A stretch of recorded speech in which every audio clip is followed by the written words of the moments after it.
वहीं आज आपको विशेष रूप से इसलिए आमंत्रित किया है,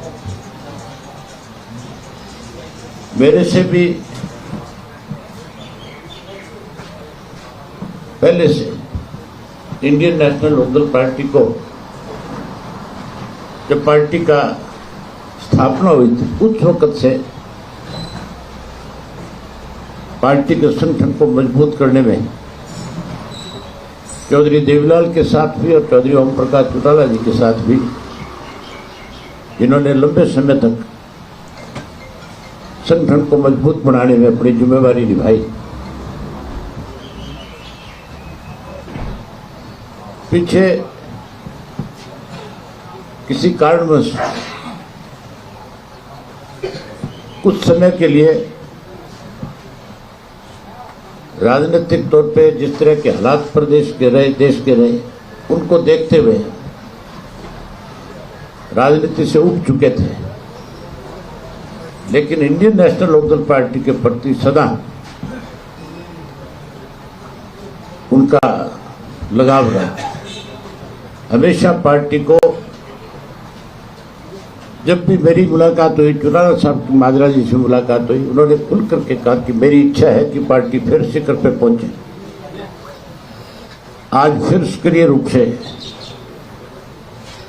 पार्टी की जिम्मेवारी, पार्टी को संभालने के लिए आज फिर हमें आशीर्वाद देने के लिए आए हैं।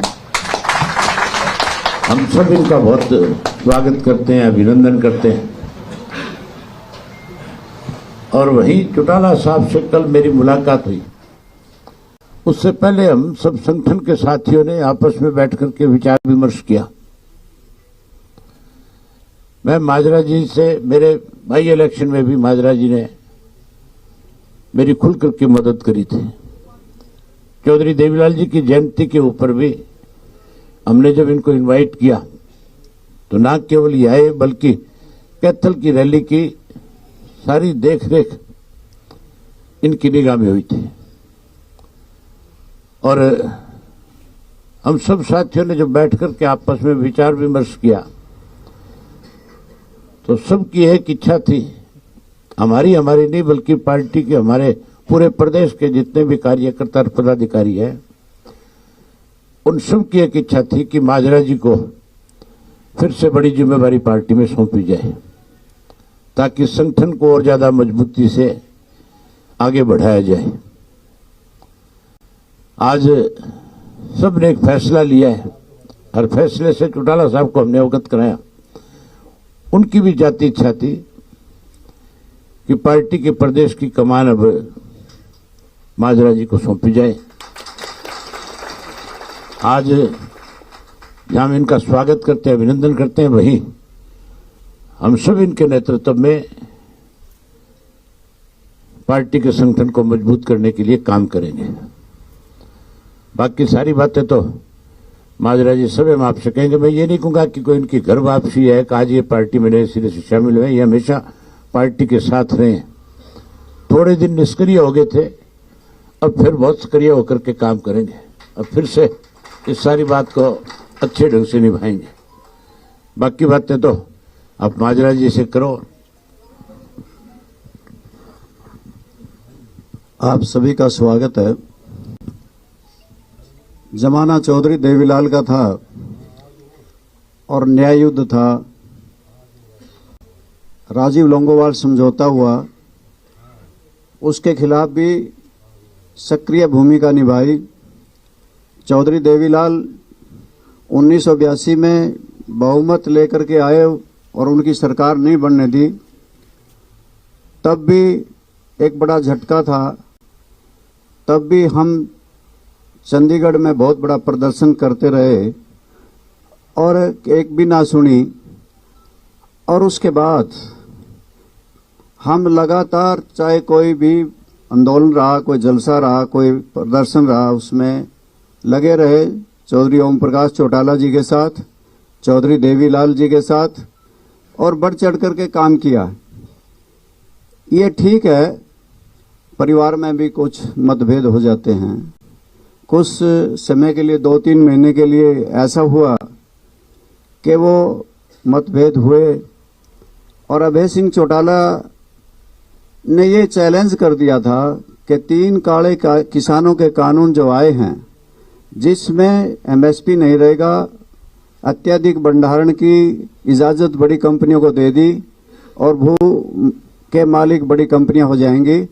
इन्होंने कहा कि मैं 26 जनवरी तक अगर ये वापस नहीं लिए मैं इस्तीफा दे दूंगा और किसान आंदोलन में कूद जाऊंगा। 26 तारीख आई तो 27 तारीख को इन्होंने अपना इस्तीफा दे दिया और दिल्ली के चारों तरफ किसान बैठ गए और मेरे से भी फोन पे कहा कि आप इस बीजेपी को छोड़ दो, क्योंकि किसानों का आंदोलन पीक पे है और इसमें आपकी जरूरत है। मैंने तुरंत से आप सबसे मुखातिब होके भारतीय जनता पार्टी को तिजांजलि उसी वक्त दे दी थी और हमने पूर्व विधायकों ने स्वर्गीय श्री नफे सिंह राठी की अध्यक्षता में सब ने मिल करके कोई 150-200 जाकर के दिल्ली के बैठे किसानों को समर्थन दे करके आए और उसके बाद उस किसान आंदोलन में भी अपनी भूमिका निभाई।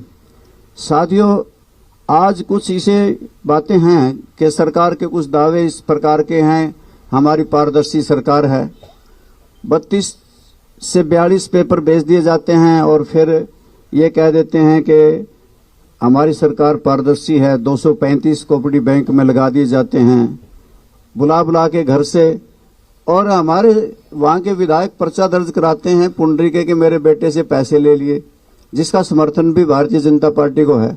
और इसी प्रकार से हमारे नौजवान बाहर जा रहे हैं, विदेशों में जा रहे हैं, ले दे के फौज थी उसमें भी अग्निवीर कर दिए और इन्होंने ये कहा विशेष तौर से कि किसान के लिए हम आमदनी दुगनी कर देंगे। ना दुगनी हुई, ना स्वामीनाथन योग की रिपोर्ट लागू हो उसकी, ना एमएसपी का कानून बना और जीएसटी भी किसानों पर ही ज्यादा थोपा गया और ट्यूबवेल के कनेक्शन लेने के लिए भी एक जटिल प्रक्रिया बनाई, जिसके वजह से ये किसान बहुत दुखी है, जवान दुखी है।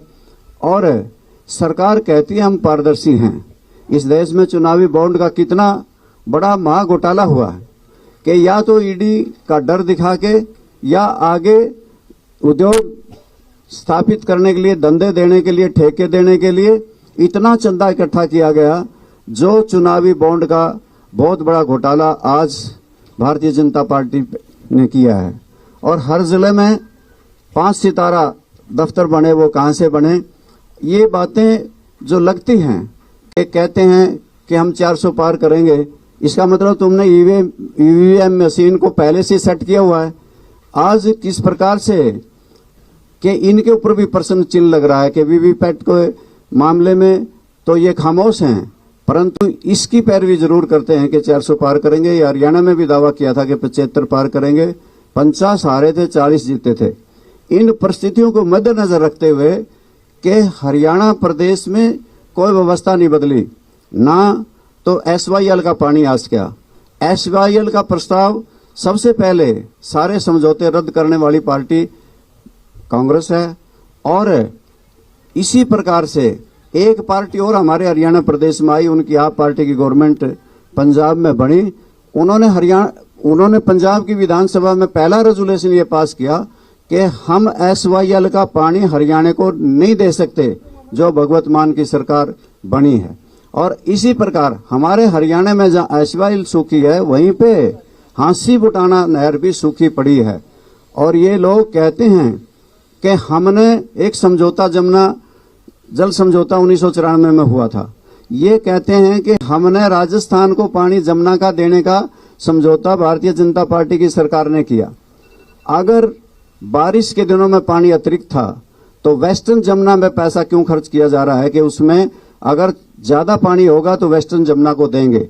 अगर ज्यादा पानी था, अगर वहां पे पानी उपलब्ध था तो दादूपुर नलवी नहर को क्यों नहीं दिया गया? क्योंकि उसका भी ऑब्जेक्टिव खोदने का, बनाने का यही था कि बारिश के दिनों में अतिरिक्त पानी दादूपुर नलवी नहर में दिया जाएगा।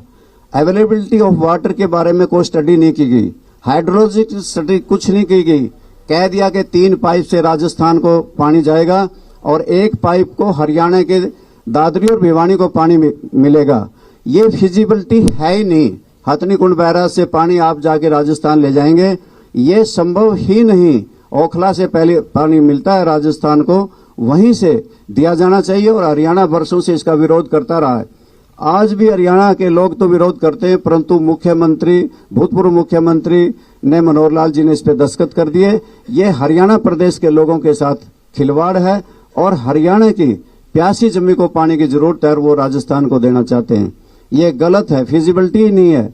ना हरियाणा प्रदेश को SYL मिली, ना हरियाणा प्रदेश में कोई हांसी बुटाना नहर में पानी आया, दादू पर नलवी नहर बंद कर दी और अब पानी राजस्थान को देने का समझौता कर लिया।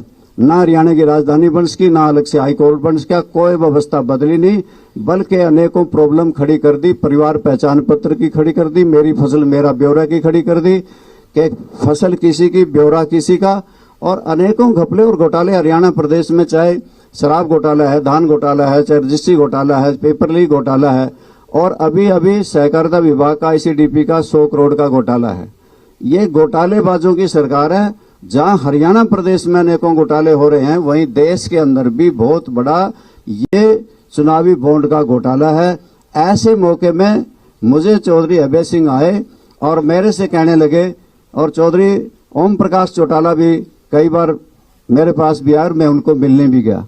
आदर भाव उनका दिल में यूं का यूं सजोए रखा, और जब भी मिलता तो मुझे यही कहते थे कि आओ रामपाल, तेरा तो घर यही है, मेरा कोई जाना नहीं, मेरा कोई आना नहीं, मेरा तो घर है। और मैं इस मौके पे मैंने सोचा कि कुरुक्षेत्र लोकसभा से चुनाव अभय सिंह चौटाला लड़ रहे हैं।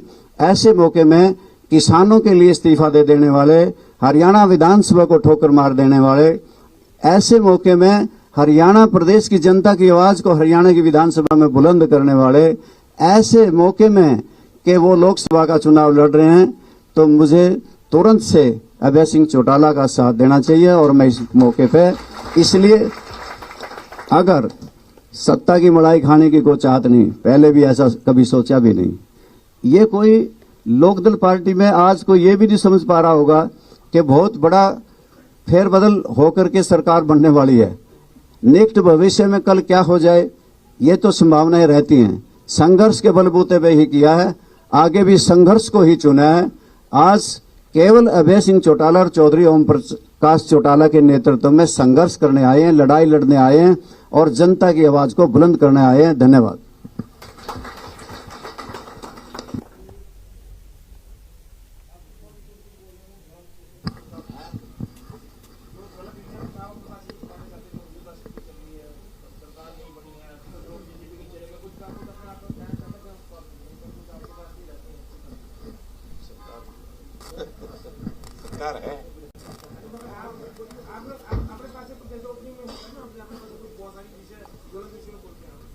चौटाला साहब जब कभी भी प्रेस के साथी उनसे मिलते थे, हमेशा एक बात खुल करके कहते थे कि सरकार जाएगी। और आज इस किस्म के हालात है कि सरकार लोकसभा के चुनाव के चलते चलते भी टूट सकती है। जिस तरह से कल मंत्रिमंडल का गठन हुआ है, उससे नाराजगी बहुत बड़ी है लोगों में। सत्ता के साथ जुड़े हुए जो लोग हैं वो परेशान हैं। मुझे MLA है, सत्ता के साथ जुड़े हुए, तो दूसरे लोगों पे क्या असर होना है। आज जो MLA साथ दे रहे हैं, खास करके जो इंडिपेंडेंट और जो JJP वाले, ये बहुत दुखी हैं। जानकारी तो आपको भी होगी, खैर है, यानी मेरे से ज्यादा जानकारी होगी, लेकिन कुछ जानकारियां मेरे पास भी आई है। जो पार्टी का सबसे मजबूत आधार है, वो सबसे ज्यादा खपा है। विज साहब के चेहरे की जो हंसी है, उससे लगता नहीं आपको कि वो एक दिन भी सरकार को बर्दाश्त नहीं करना चाहते। कोई ऐसा मौका आया तो मुझे लगता है सबसे पहली मोहर उन्हीं की लगेगी। सरकार तो है ही नहीं। सरकार तो अगर होती तो फिर मुख्यमंत्री का पहले दिन यह बयान आना चाहिए था कि मैं कानून व्यवस्था ठीक करूंगा। फिर तो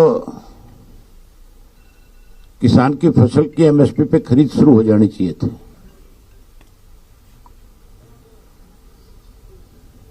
आज भी जो नया चुना हुआ मुख्यमंत्री है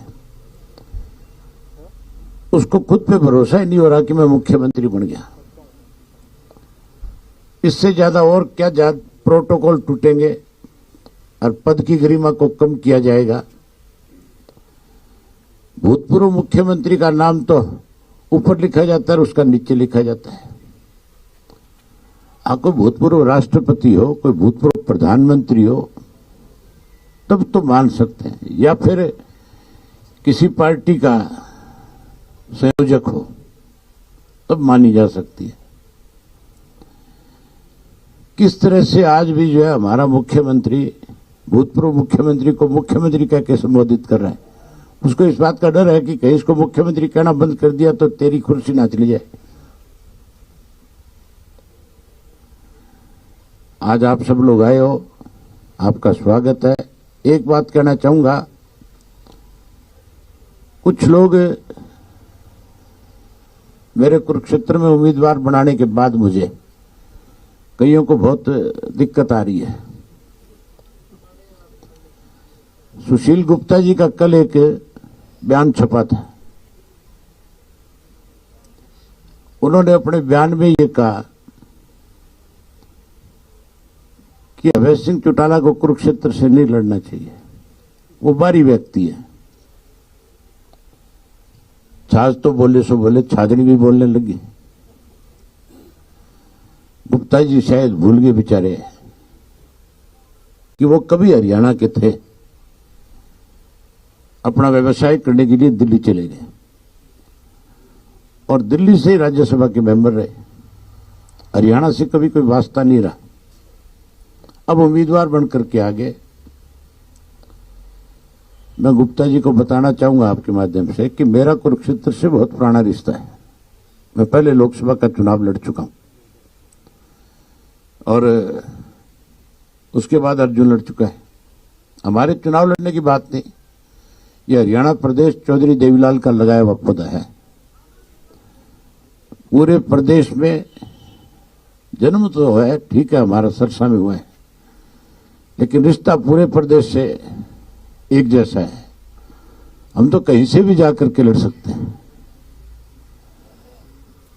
हमें तो हमारे संगठन ने जो जिम्मेवारी लगानी है उसको निभाना है, लेकिन उनको बोलने से पहले सोचना चाहिए। हरियाणा के लोग बहुत शाणे हैं। एसवाईएल का सबसे बड़ा विरोध अगर किसी ने किया तो आप पार्टी ने किया, और गुप्ता जी आप पार्टी का उम्मीदवार बनकर के आए। जैसे दिल्ली से आए वैसे दिल्ली चला जाएगा। मेरी ख्याल जमानत भी नहीं बचेगी, मेरा जो अंदाजा है।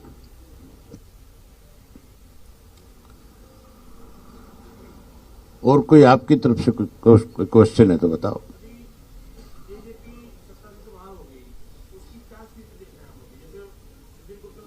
आप बताओ क्या स्थिति देख रहे हो।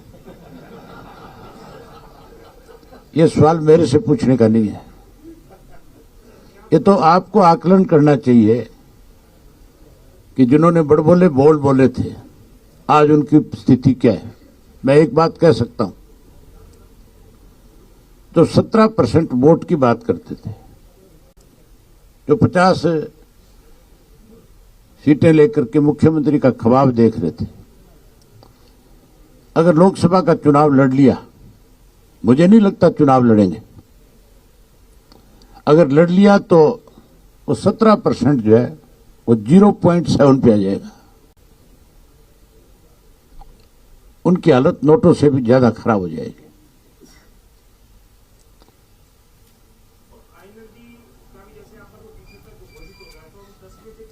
आप मुझे एक चीज बताओ, मेरे नाम की घोषणा के बाद सबको परेशानी हो रही है कि नहीं हो रही है? सही सही बताओ। राष्ट्रीय दलों की उनको तकलीफ हो रही है कि नहीं हो रही है? अभी तो एक मेरे अकेले के नाम की घोषणा हुई है, जब नो की ओर होगी तब आप देखना इनकी हालत क्या होगी। हम औरों की तरह झूठे दावे नहीं करते, ना हमने राजनीति में कभी झूठ का सहारा लिया। जो चीज कर सकते हैं खुल करके लोगों के सामने रखी, कम ये करेंगे, और जो नहीं कर सके उसके लिए लोगों से कहा कि हमारे बस की नहीं है। लोकसभा के चुनाव के जब नतीजे आएंगे तो बहुत चौंकाने वाले होंगे, बहुत हैरानी वाले होंगे। मैं खुल के कह सकता हूं कि हम बहुत अच्छी पोजीशन में रहेंगे।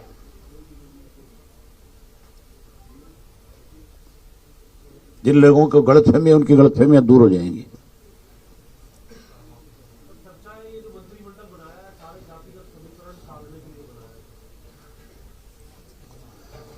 जातिगत समीकरण तो इससे सदेंगे कि नहीं सदेंगे, पर कईयों की रान तो कट गई। जो कहीं ना कहीं मुख्यमंत्री को लगते थे कि ये तेरी कमांड में ठीक से काम नहीं कर रहे, उनको साइडलाइन कर दिया कि नहीं कर दिया?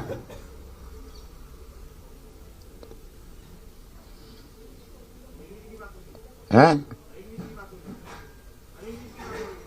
अनिल विज भी उनमें एक है। अनिल विज तो मुख्यमंत्री की आंख में हमेशा ही रड़ता रहा है, पहले दिन से लड़का है। कितनी दफा इनके आपस में क्लेश हुए, कितनी दफा बैठ करके समझौते हुए। मैं तो हमेशा ये कहता था कि विज साहब की अगर कोई सुनता नहीं है तो उनको छोड़ देनी चाहिए थी। अगर ये फैसला पहले ले लेते तो आज समीकरण और होते।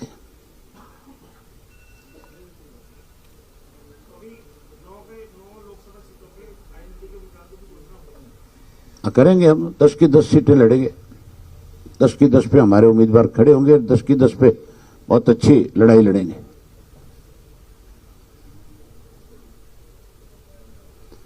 आपके लिए नाश्ता तैयार है। धन्यवाद आपका। हमारे कैथल जिले की जो टीम है, माजरा साहब को और भाई अभय सिंह जी को बुके दे के एक बार सम्मानित करने का काम करेंगे, भाई राजा राम के नेतृत्व में।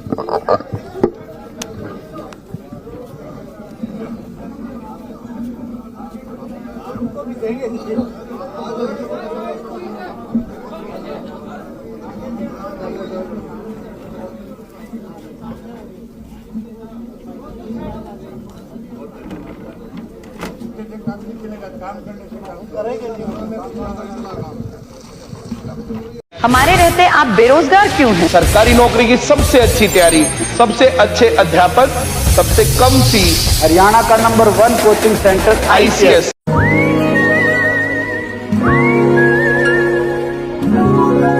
बादल यहाँ पे हैं मुस्कुराते, उन संग चले चलाने वाले कल में, हंसते खिलखिलाते पल मिल जाते, आ चल चले आने वाले। हर फ्यूचर की कहीं न कहीं तो शुरुआत होती है। एक ऐसे ही फ्यूचर की शुरुआत हो रही है अब जियो BP के साथ, जहां आपको मिलेगा 4.3% तक ज्यादा माइलेज देने वाला डीजल और 10 गुना तक इंजन क्लीन रखने वाला पेट्रोल, साथ ही EV चार्जिंग, 24/7 शॉप, वाई बीम कैफे और बहुत कुछ। Jio BP, you deserve.